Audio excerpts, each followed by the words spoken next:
Welcome in, Slump Busters. We are joined today by Mykell, Mathieu, in the wake of some comments from Lakers owner Jeanie Buss.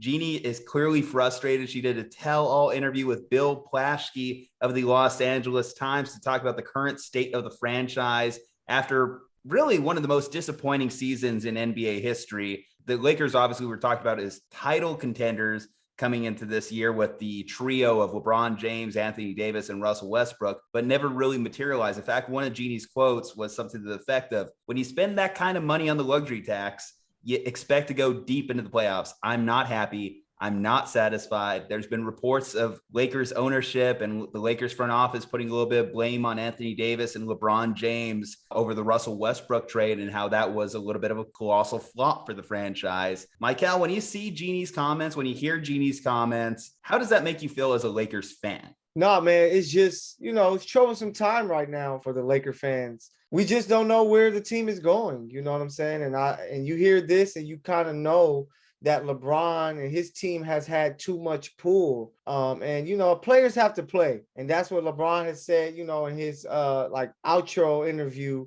that, he's going to kind of take a step back. But he should have did that from the beginning. Like, let management do their job. They have to earn their check. Because if he would have let them earn their check, the Lakers would have came out with Buddy Hield, more cap space, and had the right fit for the team that, the Lakers needed to be that championship contender. But it just didn't work out, man. And Jeanie Buss has every right to be frustrated. If you're watching the show The Winning Time, clearly she's like her dad, who's like, damn it, I want to win. And we have to do anything to do so. So she's just really frustrated. Anthony Davis, it sucks because his is with injuries, things like that. But yeah, they can't allow them to make these decisions anymore. And as a Laker fan, it comes down to this: can we really win a championship either the next 2 years? And if that's not the case, maybe we need to just go into a rebuild. Maybe we just build through Anthony Davis and hope that he stay healthy and build players. Or we just trade whoever we can and just start from scratch, man. So we're kind of lost right now. Kyle, obviously you have some latent Lakers fandom in you from your childhood. And this franchise, you grew up with it when they were awful, when they were clearly the second best team in Los Angeles. And you make that argument that they're still the second best team in Los Angeles over the last decade, aside from the one title year. We went back and forth quite a few times on the Lakers obviously selling their soul to get LeBron James in town, it paying off in a title, and obviously that young core all being gone in different directions. What do you think is the logical next move for the Lakers? Yeah, so for Mykell, like people who don't know, so I was like 8 or 9 years old. I think 9 years old when the Lakers, the last Kobe championship was. So 2010. Yeah, 2010. So I would have been 9 years old at that point because it was in June. And that's around when my birthday is. So at that point, the Lakers, I thought there was like 8 teams in the NBA back then. Like I didn't really understand how the NBA worked, but it was like, cool. Lakers won a championship. Awesome. I joke all the time is like, in my memorable lifetime, the Clippers have been a beacon of stability, and the Lakers have been one of the worst run organizations in the NBA because they had a worse record than the Knicks and the Sixers during the 2010s decade. So I grew up loving D'Angelo Russell and Larry Nance and Kuzma and Lonzo and Jordan Clarkson and all those baby Lakers were like super fun for me. And to the watch. Tough part about that discussion is obviously all of those guys are shining in other places. And that's another thing that Lakers fans are looking at is like, damn, Julius Randle's popping off with New York, or Lonzo Ball's having success back end of New Orleans and a little bit with Chicago, or Hey, I can't let you guys slide with the Lakers will never be second class in LA. They have 17 championships. Like they're the best and biggest team in the NBA. So you were able to catch the Lakers win 2 championships. So the Lakers were pretty much chasing the Celtics. Now we caught them. Now it's nothing. We cannot win for 10 years and we're still the Lakers. So we're not even talking about the Celtics in this conversation. Like the Celtics have 2 championships in the last 35 years. I think the problem here is, and hey, I see you taking shots. You're laying my boys catch strays. Okay, fine. Screw you, Kyle. Screw you.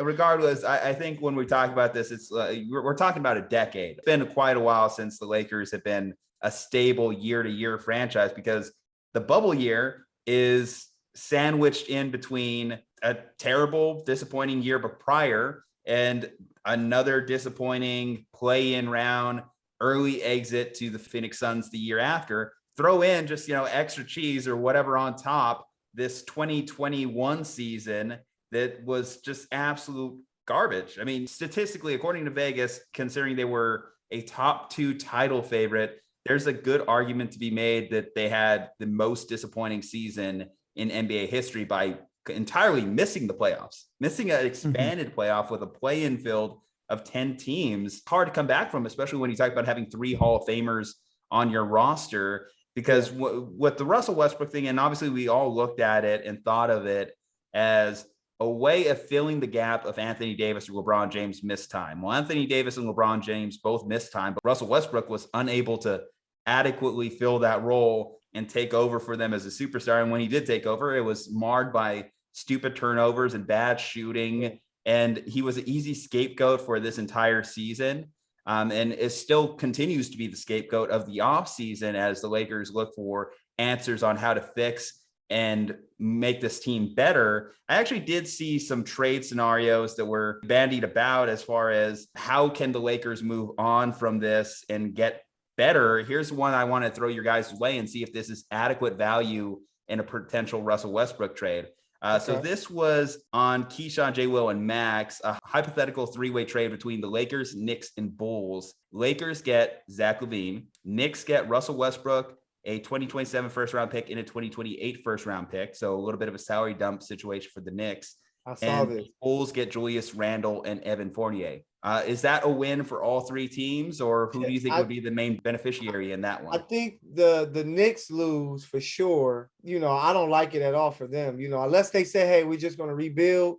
We have, RJ Barrett, we have Obi Toppin and these guys there, then that works. But for the Lakers, it's a win. I think Zach LaVine fits better because he's more of a true off guard. If you study the game of basketball and study LeBron James, you realize that he is truly a point forward. At this point, he is best with the ball in his hand most of the time.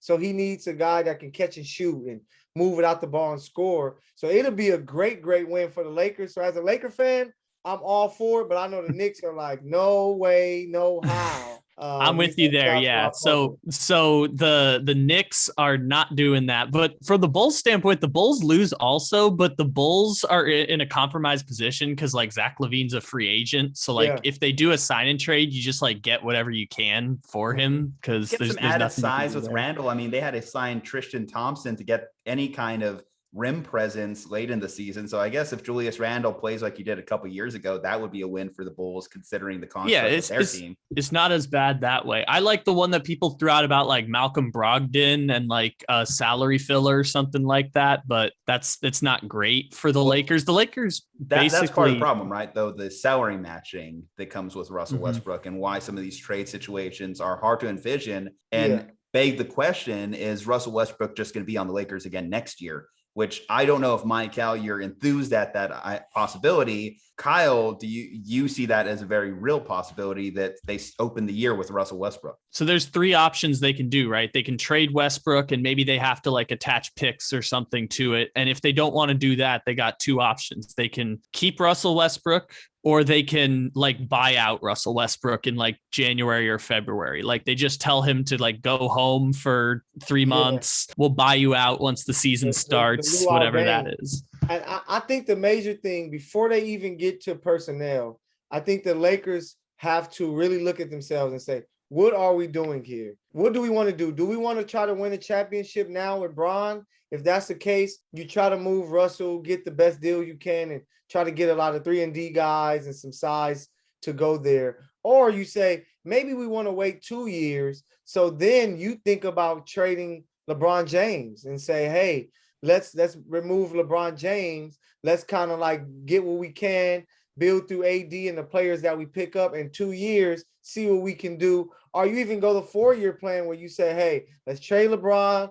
Let's try to trade Anthony Davis. Let's truly start from scratch like they did the years when they were able to draft Ball and Brandon Ingram and Clarkson and those guys. So I think that's what it's going to come down to is like, what are we doing? When do we feel we can really win a championship? Before you sign a coach, before you make these moves, I think that's what they have to think about first. I'll throw another realistic, according to salary cap experts, realistic trade possibility. And this one I like a lot because I think this is the most potential mutual any team can be in a Russell Westbrook trade.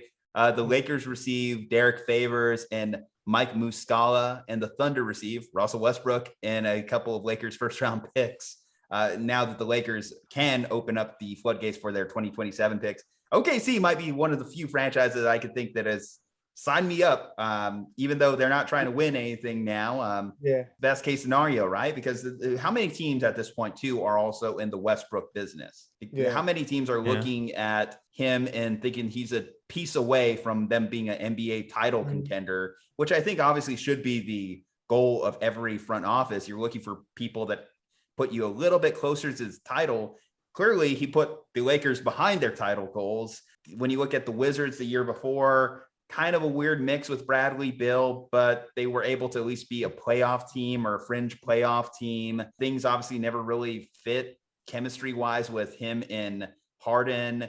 And just you're running out of like good places. I've heard the Hornets. He's Allen Iverson. When you look at the end of Allen Iverson's career, it was kind of like you couldn't have him on a team that was trying to win a championship because he wasn't a backup role player.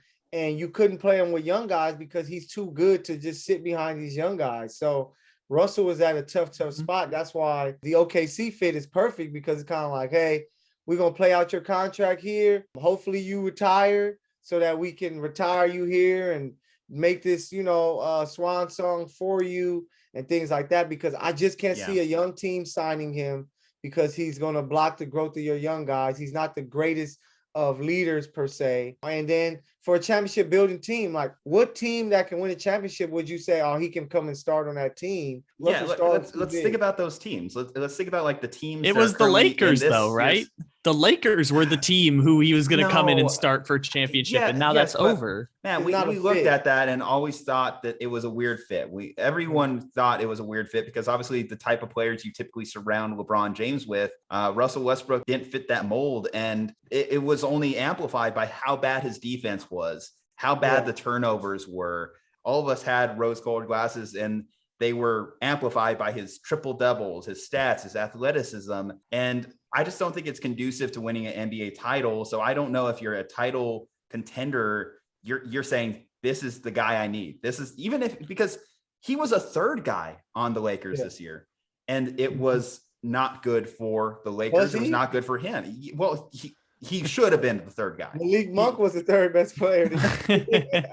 So what are you saying then? Is he the fourth guy? Is he the fifth guy? Is he that sixth guy? And then that comes to the ego stuff. Can he like put his ego aside and come off the bench? There's only one team. There's only one team I think that can save him. I think, and it won't happen, but it'll be the Golden State Warriors. I think that they have put him in a system to be like, hey, your ass better find a way to fit in here. And we got a bunch of shooting and playmakers that they can make it work. But to be honest, man, as far as winning the championship, I can't see a team adding Russell that is going to like happen. Like he can go, like maybe you send him to Indiana for Brogdon and Buddy Hield and say, go there and average triple doubles, you know what I'm saying, and do that thing, but not win. And I just can't see him playing for a championship.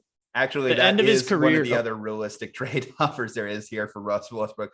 Brogdon and Hield, you mentioned, trade that for Russell Westbrook, Kendrick Nunn, and an additional draft compensation. That was also another approved trade. Yeah, I mean, the end of his career is going to look a lot like how we talked about Dwight Howard in like 2016 or 2017, it feels like, where there's a whole lot of like slander about what kind of player he used to be versus now. But once he changes the way he plays and becomes more of a role type player, he'll have a niche somewhere, kind of like what Carmelo Anthony has now too. Like that's probably where it goes. I think we're just a couple of years away from that, like combined with the fact he's caught in the literal middle of a power struggle between Klutch management and the Los Angeles Lakers at this point, because the Lakers gave him the power. They gave LeBron's team the power to make roster moves, and now they're like trying to take back the power after a bad season, and it's a really ugly power struggle. Let's talk about that a little bit. So Jeanie also had a little bit of comments on Klutch. Do they have final say? No. Are they running this team? No,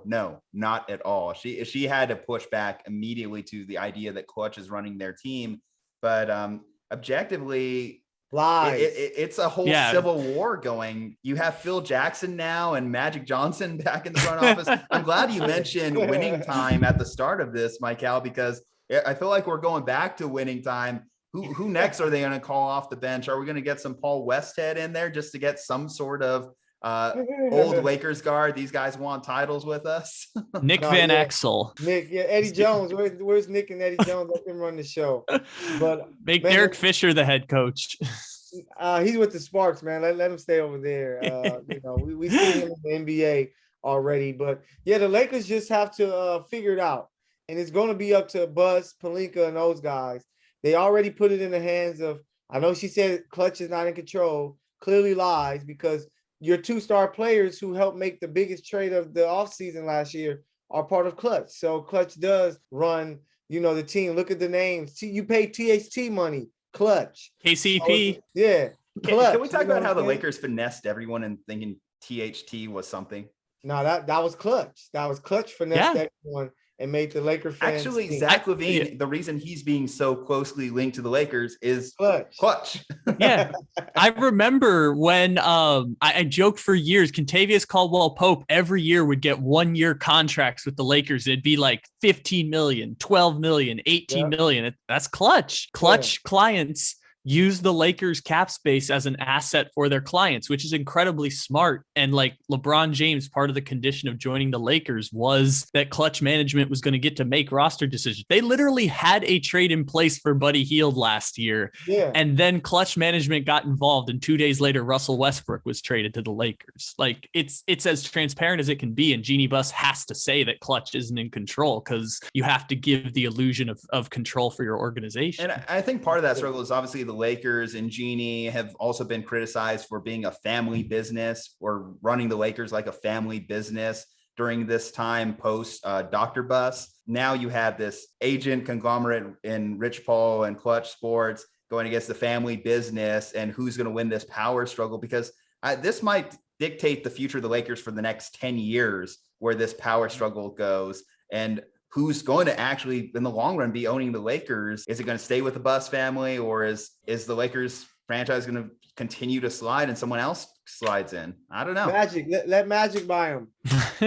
That's been a conversation, and obviously, again, watching Winning Time, enjoying the history and learning about that. Kind of fun to look at how the origins started from Dr. Buss being a real estate mogul to pretty much their family business is in the Lakers, in the Lakers and the basketball organization. And I think that's why they're really trying to dig in deep and try and put that dividing line, because if you just continue to allow ground, it's going to be impossible to get this team back on the right track. And I think that's why there's a lot of pressure on this offseason, right? Whatever they do, whether that's to trade Russell Westbrook or trade Anthony Davis or trade LeBron James, that's been talked about. Yeah. They need to do something. They can't remain stagnant and just retain the status quo while they have no draft assets and diminishing assets on their roster.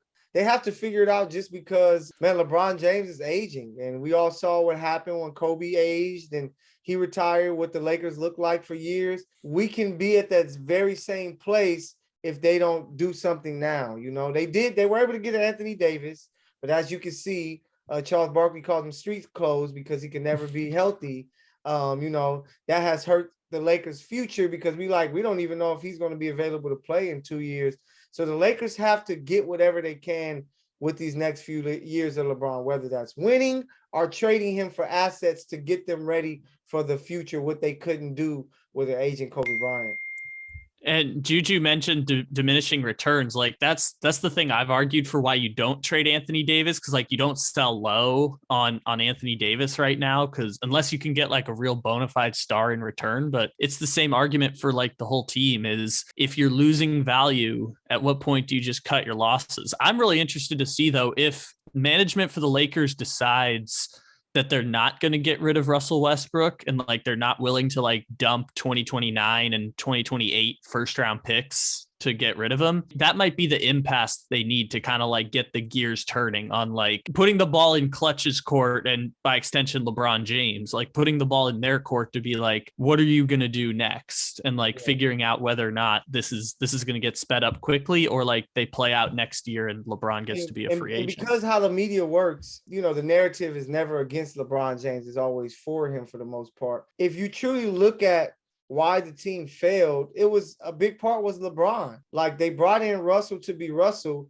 which he finished strong in Washington. That's how they were able to push and make it to the playoffs. But LeBron didn't change his game. Like LeBron wasn't willing to play off the ball and be. Everybody thought he was going to play power forward. You were going to see more Anthony Davis at the center because they were going to play that role. But LeBron is still like, nope, I'm a point forward. I need the ball. So now you have one of the worst shooting guards probably in the history of the NBA when it comes to star players, playing off the ball, doing catch and shoot shots. It just didn't make any sense. So if they even think of bringing Russell back, it's going to, once again, is LeBron at this age going to be willing to take a step to the side to be a true forward and let Russell run the show and, you know, see what happens from there? I got to ask you, obviously there's an open head coaching position for the Lakers. Quinn Snyder reportedly wasn't interested because of all this drama that's happening behind the scenes. And technically Quinn Snyder's still the Utah Jazz coach as far as I know. And then Mike Brown just signed to be the Sacramento Kings head coach. That was another person that was high on the priority list. You look at Can I say real quick about that before we move on? You look at the list, though. You look at the list, and the other only name that was listed on there was Doc Rivers, who's still in a playoff series, probably on the outs as Miami just rolled them in Game 5. I don't think you could sell that to the fan base, right? You can't sell like a Doc Rivers to the fan base. Are you going to sell a new guy, a newbie head coach to the fan base? What's the right move here? For me, y'all may be like, what? But Mark Jackson.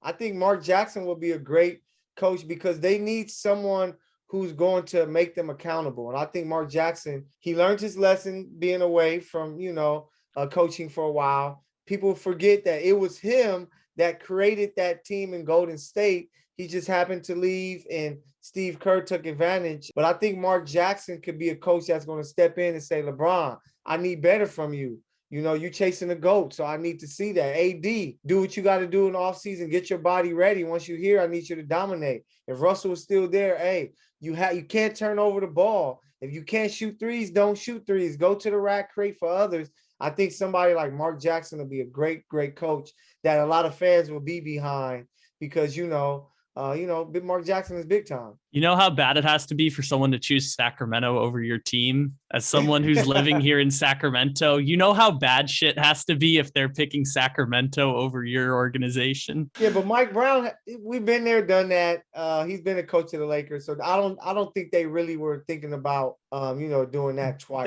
They're also talking about D'Antoni. I've heard D'Antoni's name thrown around. For D'Antoni, the question I've heard about him is like, does D'Antoni want a job like that, or would he rather just go to Charlotte, for example, with a young LaMelo Ball, try and make something of that team, make that team at least fun versus being on the Lakers where you have the weight of the world on you stepping into that role. I don't think this is a winning situation for any coach stepping in. Vogel was able to get the most out of it in the championship ring, but position where you're going to be taking it on the chin every single day you walk in that office. But what's crazy is that with the right moves, the Lakers could be playing in the finals next year. That's what's so crazy about it. If they go get the right pieces, say they go get a Buddy Hield and Brogdon, get some more shooting and get some more youth, as wings, the Lakers, and AD can have one of those play 70 game years healthy for the playoffs to where Lakers can be right back in the championship. That's why the job is so that's enticing. The problem though, right? That's the problem. Mm-hmm. Can we count on Anthony Davis to have that year? Or have we seen the last time that's ever going to happen in Anthony Davis's career? It's your best bet, pretty much. It's your best bet is to hope that it's going to happen because the alternative is like you just kind of fold your hands and say next year is going to be a wash of a season and there's nothing left to play for. You got to at least try. Can't keep having wash seasons given LeBron's age. You just can't afford to have seasons where you're just like, we didn't make it that year. We didn't make it this year. We didn't do anything. I think that's why Lakers fans are really feeling it this year, because to not even make the playoffs, that has to be the ultimate like slap in the face. Like, considering at bare minimum, you were thinking, okay, maybe we'd be like a 5th seed, 6th seed in the West, like even if this is a pan out, but it's such a fall from grace. I mean, you're behind the Clippers in the standings. Minnesota comes out of nowhere and takes a playoff spot, and a team that had, again, 3 Hall of Famers coming into the year couldn't get it done. I guess, throwing Carmelo into that mix as well, but we all had the questions. We all saw the age of the roster, the collective age of the roster.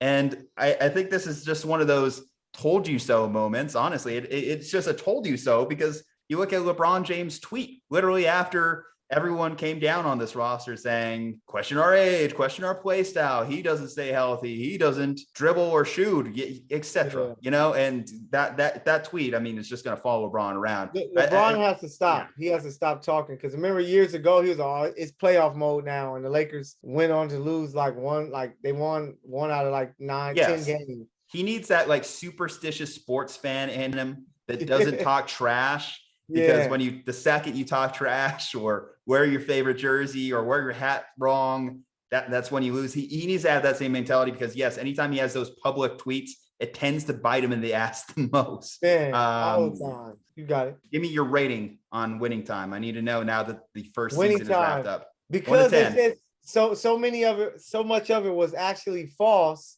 But I thought it was entertaining. I'll give it an 8 out of 10. 8 out of 10. I think I'm at a 6. The Jerry West stuff definitely did turn me off, man. Did turn me off. But that's a whole separate Pandora's box of conversation. Back to the plugs, Mykell. We'll talk about it. Okay, yeah. Shout out to Spencer Haywood. He talks about this in the interview. You got to go and check that out. But man, Mykell Mathieu here. Mykell the PG on social media, Twitter and Instagram, MykellThepG. I got some new shows coming. Got a show called The Raw Mind coming. And then I'm working on a new sports show, me and my guy E Lamb, called the PG and Lamb show. So we're just grinding, man. Make sure you go and support my company that I own and run, the Good News Radio company. Go and download the app so you can listen to the various talk shows, Latinx, the sports shows on the network. Yeah, man, just grinding. Just came back from the NFL draft not too long ago. So, continuing with all of that stuff, man. The grind never stops. Always good news to have Mykell on the podcast. Remember to go ahead and follow him, Slump Busters. Juju Talk Sports here. Kyle Ledbetter here. Stay safe, happy, and healthy. We will see you next time.